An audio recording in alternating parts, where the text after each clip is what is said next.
Welcome to SortaOkay Reviews, where every fan is welcome. I'm Nathan Bedard. I'm Brad Newton. And today, we decided to do everything you need to know leading up to Infinity War. Yeah, we decided, we're super hyped for Infinity War. I think this is the most hype I've ever been, maybe since The Force Awakens. So, let's just get into it. Yep, this movie's going to be special, so we're going to go chronologically in order of all the Marvel movies.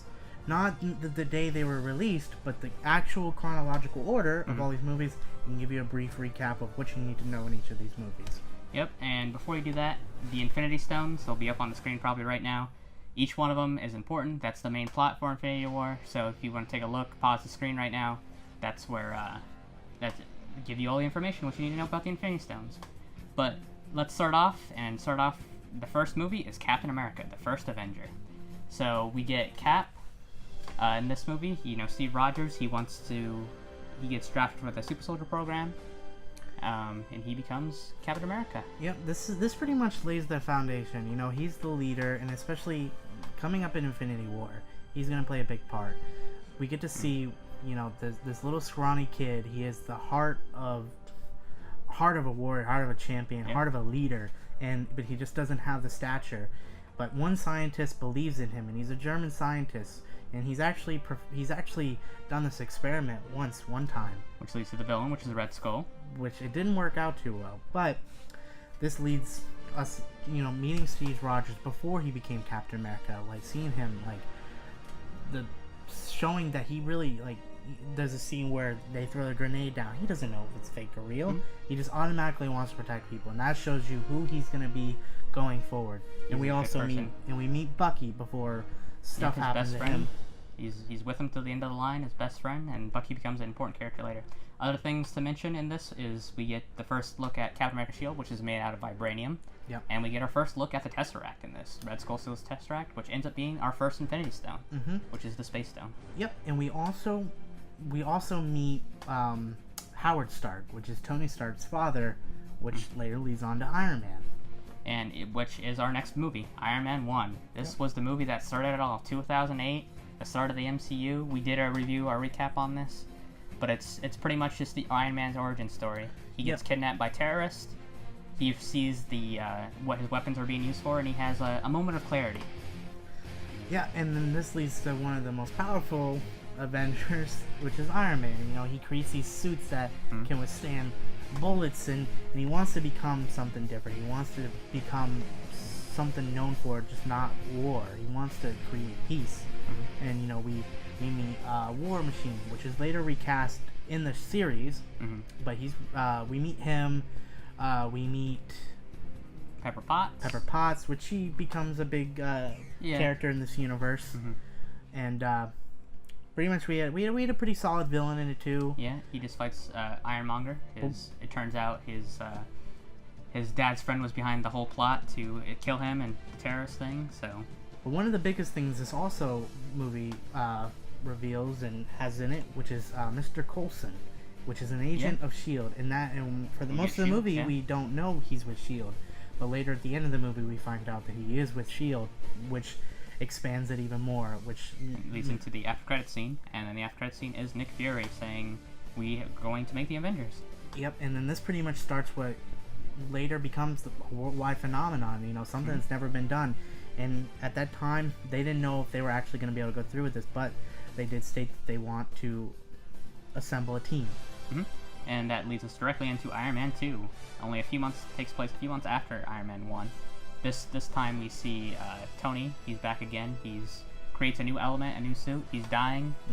So in order to save himself, he decides to create a new element. And the villain in this is somebody that his dad, Howard Stark again, betrayed. And we get the most important thing I think in this is we get War Machine. We're introduced to his sidekick, and Black Widow.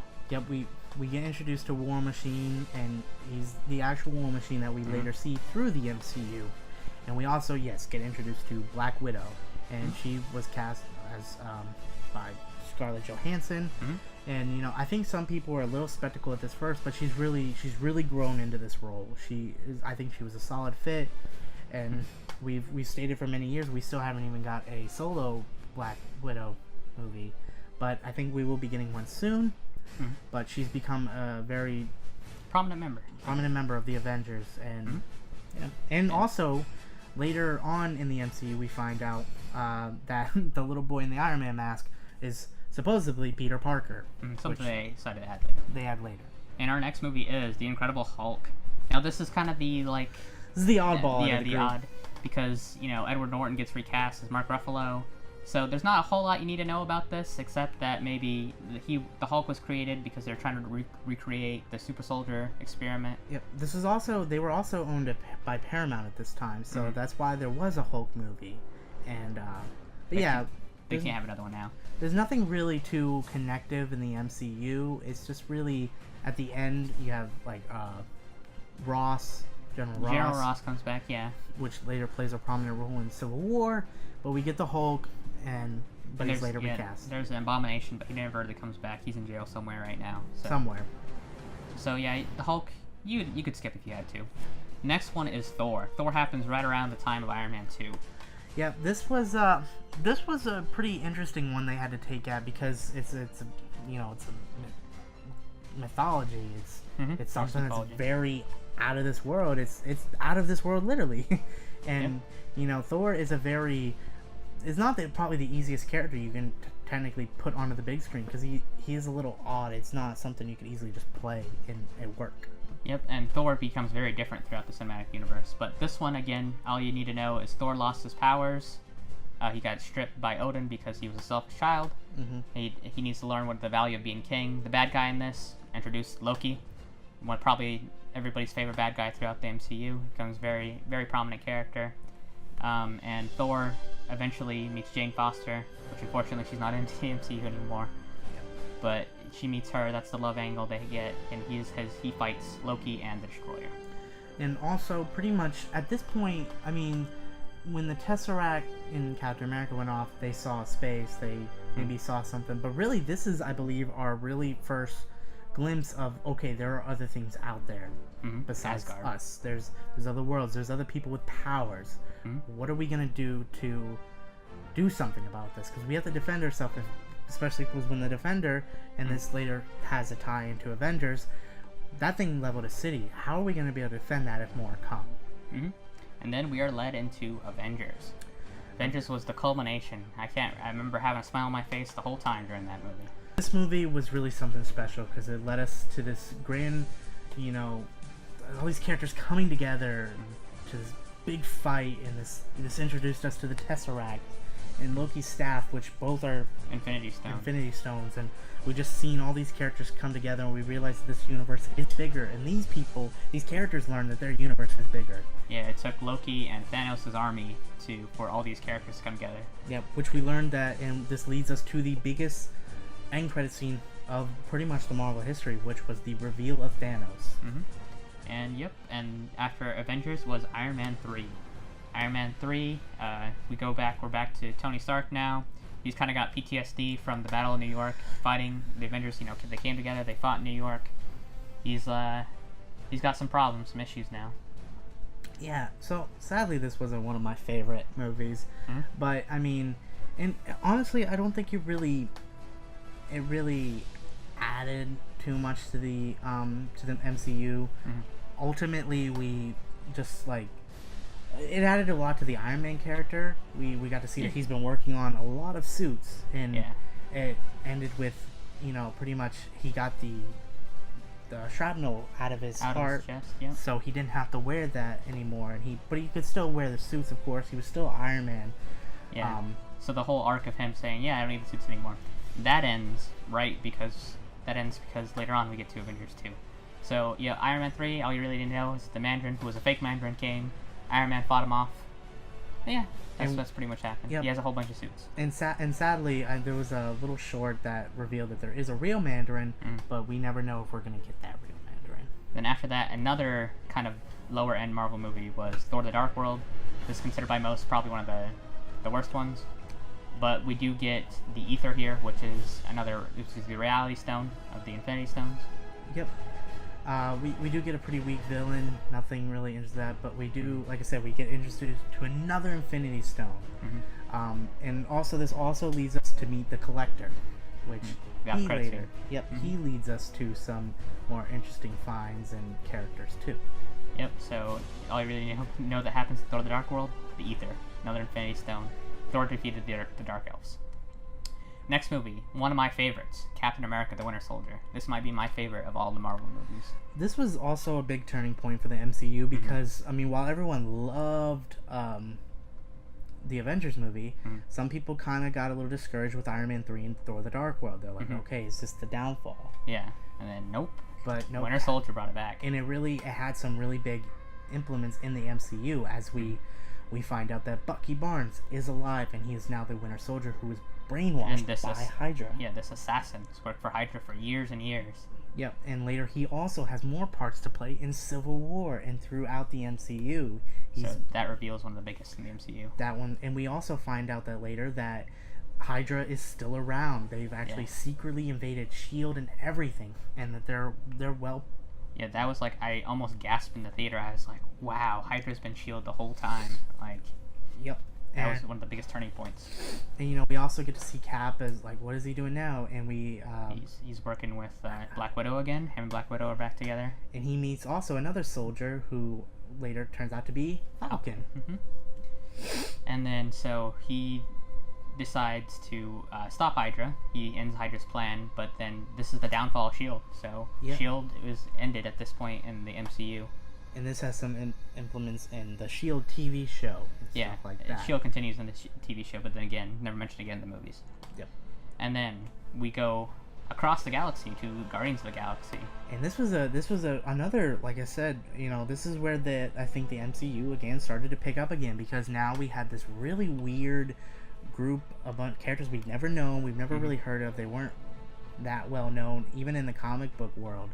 And, you know, we had Chris Pratt, who's done a lot of comedies. He was cast as Star-Lord, and Vin Diesel was doing Groot, but we didn't know how this movie was going to do, but this movie made a lot of money. This movie was a surprise. We had a great group of characters again. Like, it felt like an Avengers film. We had this group of characters coming together, telling a terrific story. And we also get introduced to, yet again, another Infinity Stone. Yep, this is the Power Stone this time, and Ronan has it, and he's coming to destroy Xandar with it. Yep, and we find which Xandar has the Nova Core, which could later lead to maybe Nova, the character Nova. Yep. Other things you need to know in this is Ronan was working for Thanos, was supposed to be working for Thanos again, so Thanos pops up again here, and Thanos has two daughters, Gamora and Nebula. Gamora decides to be one of the Guardians, and Nebula, not so much. He wants to kill Gamora. And we do, like you said, we get the reveal of Thanos. We get the full look of Thanos in his, like, little hovering thing, and he has the full armor, and he looks really good. Like, I think this showed us that, okay, they're doing this big character maybe later down the line. He looks good. And we are introduced at the end of the Guardians 1 is the death of Groot. He sacrifices himself so the Guardians can live, and he has a offspring, I guess, in Guardians 2. Later, James Gunn reveals that Groot did not survive, that it's actually his son, but I refuse to believe that. Leading us into Guardians 2. Guardians 2, believe it or not, only happened like a few months after Guardians 1. So this one, Peter is looking for his father. We have baby Groot's around, and Peter actually does find his father in the form of Kurt Russell. He ends up being Ego the Living Planet. Yep, Ego the Living Planet is an interesting character. You know, it was one that they were surprised they were doing, because he is a planet, but they found a way to do it. And also it explained why Peter Quill was able to hold a Infinity Stone, because it turns out his father was a Celestial. He's a part Celestial, which we found out are one of the only beings that really can hold a Infinity Stone in their hands. Well, it's theorized that the Celestials created the Infinity Stones. That too. And we also get introduced to Mantis, which she is a bug-type human that allows them to, you know, affect motion, emotion. Yeah, she's there to help Ego sleep.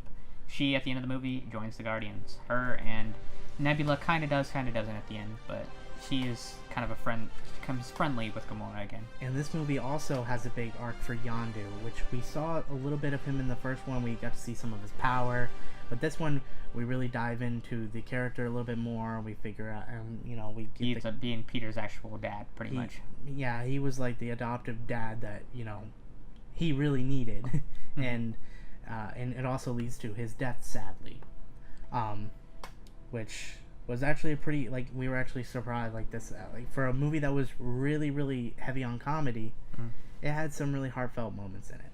And we also, what were the, Adam Warlock at the end of that. Yep. And the Ravengers are coming. And we get Teen Groot later. And Teen Groot, which we will see in Avengers Infinity War. After Guardians 2, we go back to Earth, and Avengers Age of Ultron is happening. Now, this one, it took me a while to come around to this one. I thought this one was one of the mid-tier Marvel movies, but I actually just watched it recently, and it's actually really good.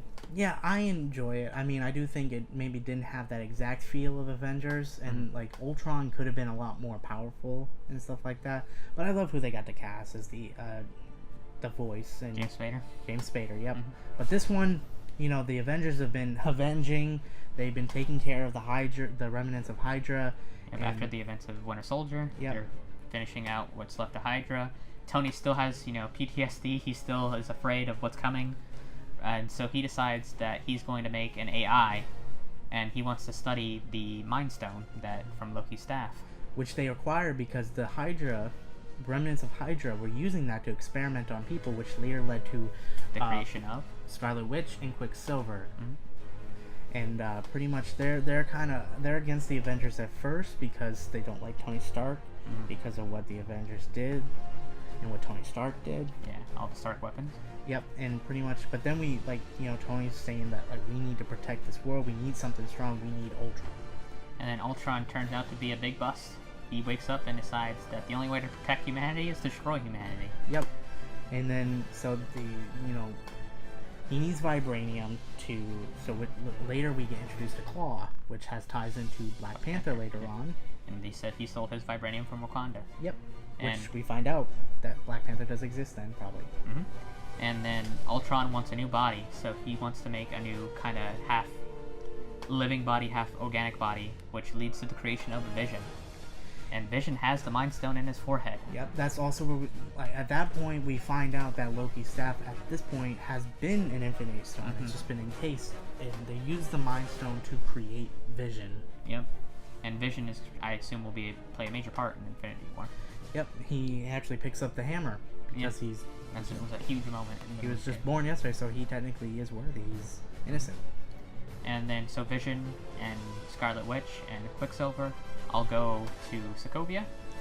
And this is actually a big moment because when Sokovia is up in the air by Ultron, the Avengers do save the day, and they are able to. And also, Nick Fury returns with an old SHIELD helicarrier, and we get War Machine there is kind of like a member. He's helping out while Falcon's out doing stuff for Cap, but they're helping get the people and everything's good, but really it's not good.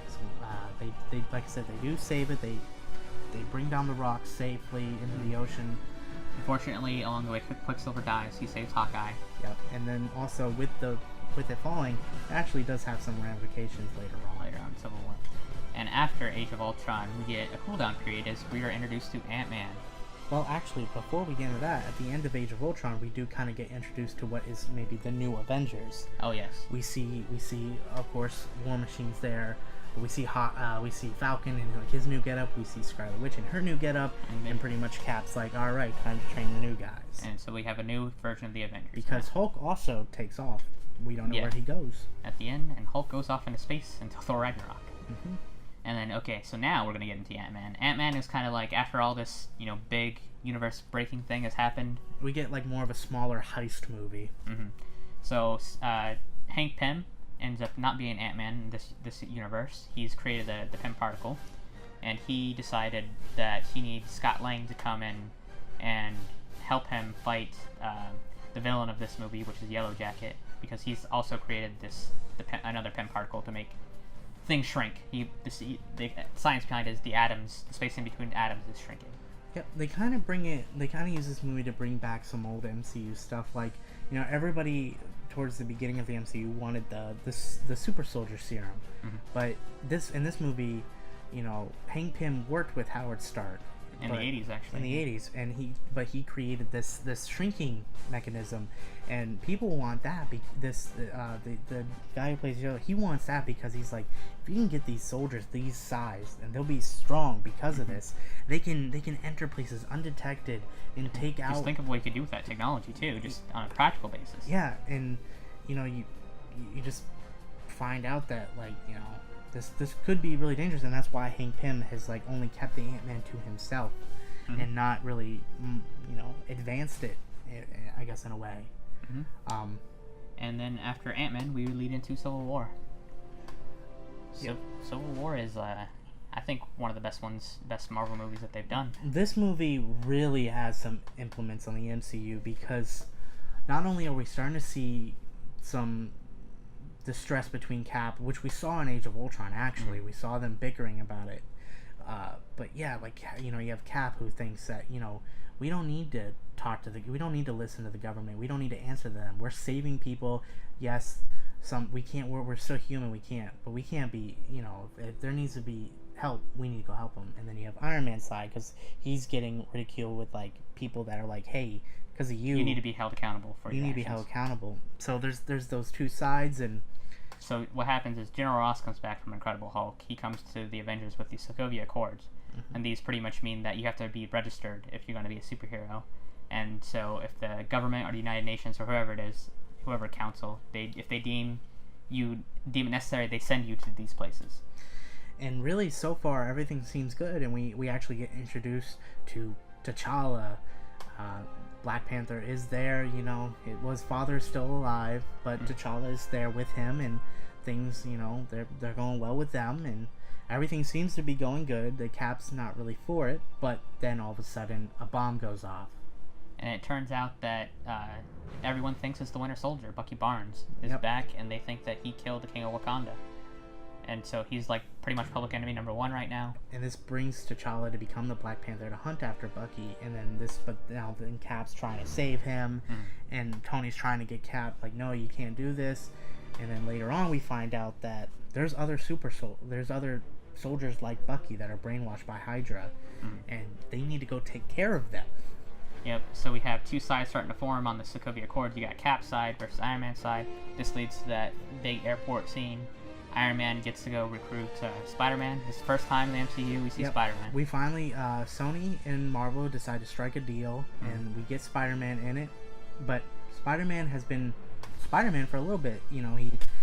He's had his powers. He's not for a couple of years, but he's had his powers. He's saved a couple of people. He has technically a suit. But he meets Tony Stark, and we start to get that connection between him and Stark that you do in the comics a little bit. And then so we have the two sides face off. The Ant-Man's back with Cap now. Yeah, Hawkeye, Scarlet Witch, Cap, Black Widow. No, Black Widow's on Iron Man's side. At the beginning of the fight. Yeah, but then you get this big epic clash in the airport, and they're not really taking this too seriously, because they're still friendly. Like, they're not trying to kill each other. Yeah, they're not going for the kill. So because Cap's trying to get to Von Strucker, because they figure out Von Strucker's been or is it Zemo? Sorry, Zemo.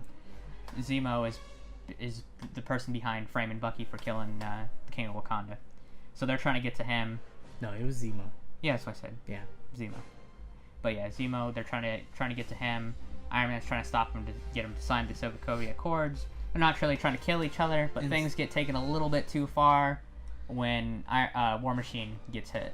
Yep, you do have this clash, and they're fighting each other. They're not going for the kill. And then we also get introduced to Giant Man. I guess at this point he's able to beef up, but then you still, even at this point, really are rooting for both sides. You're not really 100% one-sided, and pretty much. Yep, this leads to, sadly, War Machine doesn't get killed, but he falls and he breaks his spine pretty much. And this really, at this point, the Avengers are definitely divided, but there is still some hope as Tony finds out that Zemo was behind it all. But, and then we get the reveal when Winter Soldier, Captain America, and Iron Man see the video of Winter Soldier killing Tony Stark's parents. Yeah, he kills both of them, and at this point, this is when the Avengers pretty much become... They're never going to be the same again. They're never going to be the same again. or it's going to take something really powerful to bring them back together. Because it's at this point Iron Man is legit trying to kill Winter Soldier. Yeah. He's trying with all of his power. And he's even trying to kill Tony, Cap. He does not care. He's goes into a rage. And this leads to the clash between pretty much Iron Man and Cap. And at the end of this fight, Tony he busts Cap a little bit, but Cap takes the power out of the Iron Man suit, so he can't fight back. Shield. He's just kind of stuck in the Iron Man suit. He's just like, you don't deserve that shield, and that's when he leaves the shield, so we don't have Cap with his shield anymore. And he pretty much resigns as the Avengers leader, kind of. Yep. The people, Cap's team that got captured on the raft, Cap goes back to the raft to go bust them out. In the meantime, Black Panther also realized that Zemo was behind the whole plot, so he offers to help Cap and Winter Soldier. Winter Soldier goes back to sleep while they figure out to get all the Hydra stuff out of his head. Yep. Which leads into Black Panther. Black Panther's the next movie chronologically. And this is about the aftermath of Civil War. T'Challa has to become king now. And he goes through this ritual where he accepts, a battle and to officially become king of Wakanda. Yep. This being relatively new, this movie has been a worldwide phenomenon. And a lot of people really took to that. And with this movie also being pretty much an all-black cast and having a black director, some people really kind of doubted it. But this movie really showed that. It just beat Titanic for, highest grossing movie ever. It showed that the MCU it can do whatever you want. Yeah, and it shows that any type of diversity, anything could really overcome as long as you make a good movie and have characters you like. And then so T'Challa they learn that his American cousin is around, and his American cousin comes and he has this plan to take over the throne from T'Challa. Yep. So he becomes king of Wakanda for a little bit, and he tries to overthrow the Wakanda nation. He wants to fight back. He wants to send weapons out. Yeah, he wants to send the vibranium. Again, we learned the vibranium is here. There's a lot. And then, the Wakanda is pretty much the most advanced nation ever. They have very high tech, and also, of course, we get introduced back to Claw. Claw's back for a little bit, but he ends up getting killed by Killmonger. And then we get this final clash between Killmonger, which is the cousin, the American cousin, and Black Panther. And Black Panther ultimately ends up prevailing. And he starts to understand his role as king now. And just a quick aside, Killmonger, probably one of the best villains of the MCU. Probably the best since Loki. And then we learn at the end that he decides that Wakanda's not going to hide anymore. He's going to share his technology with the world. Yep, they come out, and then also we get the reveal that Bucky's awake again. Bucky's awake. He's got all this stuff from Hydra cleared out of him, and now he's going to be working with T'Challa now. Yep. And after Black Panther, we hit Spider-Man: Homecoming. Yep. This also took place about a few months after Civil War. This is a nice Spider-Man story. We learn about the Vulture. A kid in high school, and we're hoping that Sony they can stop messing up on Spider-Man, because they never really made a 100% solid good Spider-Man movie. There was some mistakes, but Tom Holland is amazing as Spider-Man and as Peter Parker, and we really see that this is Spider-Man in high school. And we get introduced to a very great villain, which is Michael Keaton, and he plays the Vulture. Yep, we learn that Vulture is the dad of the girl he's really interested in. And so he goes through Homecoming. He gets the suit. Or Iron Man's also in this one. We get then another interaction between him and Iron Man, are trying to be that mentor-teacher relationship. Yeah, and the suit we get is pretty interesting, because technically the suit that he gets in the comics, it's not tech.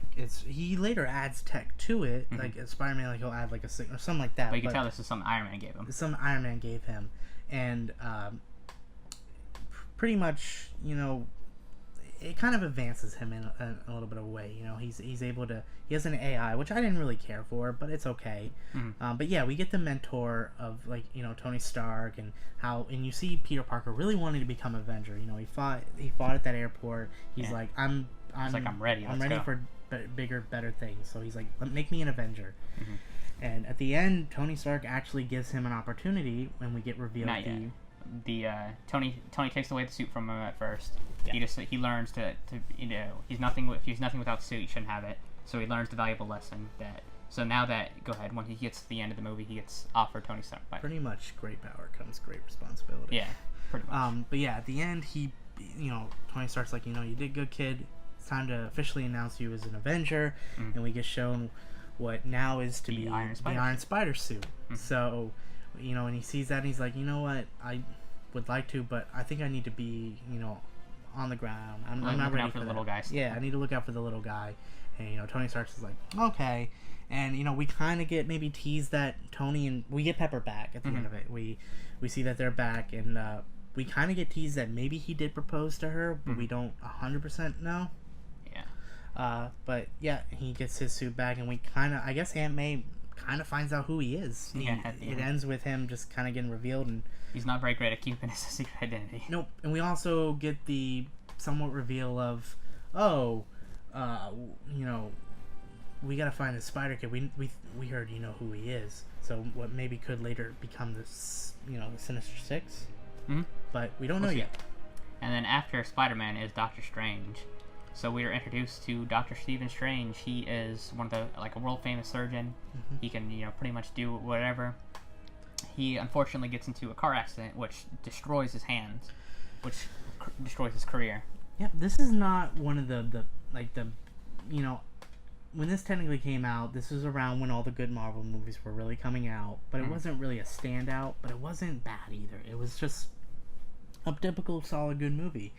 Benedict Cumberbatch's Stephen Strange was phenomenal, which actually we later find out that he was actually referenced in Winter Soldier, because they had an algorithm and they said Stephen Strange, so we find out that Stephen Strange is around.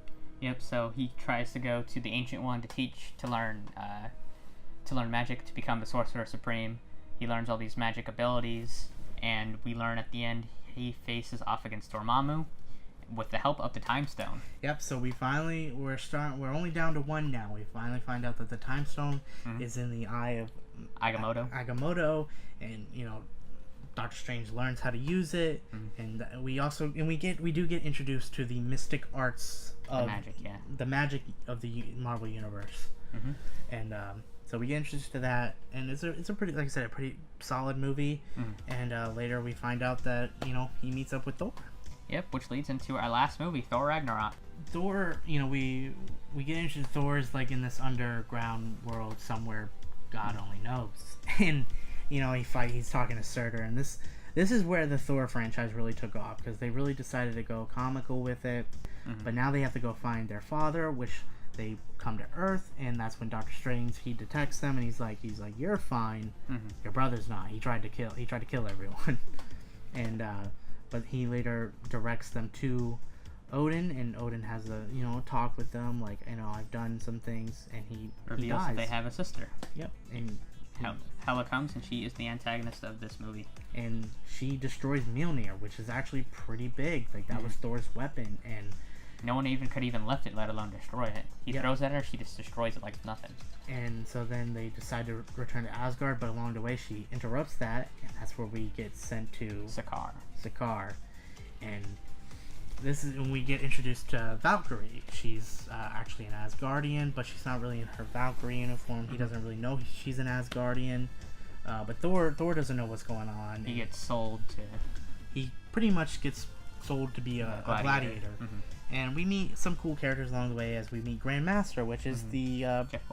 Jeff Goldblum, who is the brother of the Collector. They're old sentient beings. Yeah. And then we get... Thor says, hey, if I beat your champion, will you let me go? They say, sure. And if you didn't know, the champion ends up being the Hulk. Everyone knew that going into this movie from the promotional stuff. Yep, and Loki's also there. He's actually been there for a little bit, and he's really enjoying it. But yeah, he watches as his old buddy Hulk pretty much, starts beating the crap out of his brother, but then his brother taps into, he's the god of thunder. So he taps into that strength, and he actually starts to beat the Hulk for a little bit, but then the Grandmaster steps in, and they're like, we get to meet the Hulk, talk to Hulk, and meet this Planet Hulk type Hulk technically. And then so we go back to the room. Hulk and Thor start to become friends. Hulk sees the message from Black Widow. He turns back into Hulk, into Bruce Banner. And then Bruce Banner realizes that he's been the Hulk for 2 years. Yep. Since the Age of Ultron, he's been the Hulk. Yep, and this is where we kind of get the Revengers. Yeah, the Revengers. Thor decides he's gonna put together a team to go back and fight his sister Hela. Yep. So they start to devise a plan to get out of there, and Loki and Thor team up again, and it's actually fun to see them. Mm-hmm. But they do eventually escape Sakaar. Mm-hmm. And also, while we're on Sakaar, when we first get introduced to like the big building, we actually see some like images of the previous contestants, which looks to be Beta Ray Bill and Man Thing. Mm-hmm. And then we go back to Asgard. They have their whole big battle with Hela, and then it turns out that they can't beat Hela. So he tells Loki to go and get the helmet and throw it in fire, which brings back I forget the guy's name. Surtur's name. So he's like this giant being that can defeat Hela. Thing to note, Loki, as he's going to grab the helmet, he sees the Tesseract again as he walks by it. So that's what I'm pretty sure Loki has a Tesseract right now. Yep. So, and like during all this, Loki comes back and he tries to play off as he's the savior, but he's trying to help. Thor also taps into his strength as the god of thunder, and he's able to kind of fight Hela at that point. But yeah, it turned he realizes that Asgard is not a place, it's a people. And then as the place of Asgard gets destroyed, because that's the only way to stop Hela, because that's her source of her power. But Asgard gets destroyed, and pretty much you have all of Asgard just riding on this ship. And then we learn at the end that Thor decides he's going to be a new king. He doesn't have his eye anymore. Hela took his eye. And at the after credits scene, Loki and Thor are talking, and they come across a huge ship, which we assume is Thanos' ship. And actually, it definitely is Thanos' ship. Which we think that's where Infinity War is going to start. Yep. And I think that's it. That's the recap. That's the recap. Now, granted, we probably couldn't hit every little detail in the Marvel Universe, as it is actually a really big universe. There's some ties in with, the TV shows and the little side comics that they've done, and even going through the plot of 18 movies, I'm sure there's a bunch of stuff we missed. Yeah. But we tried as best we could to go through the plot of each movie. Yeah. But we hope you enjoyed this video. We can't wait for Infinity War. There's a lot of, like I said, we actually have technically 2 giveaways coming up. So when we have when our Infinity War review comes up and next our spoiler week. review, I'm gonna be giving away 2 pops to any of our. There's no subscriber count that has to be met. If you're a subscriber at that time, I'm gonna give it about a week to see if we get any new subscribers. At that time, I'm gonna give away 2 pops.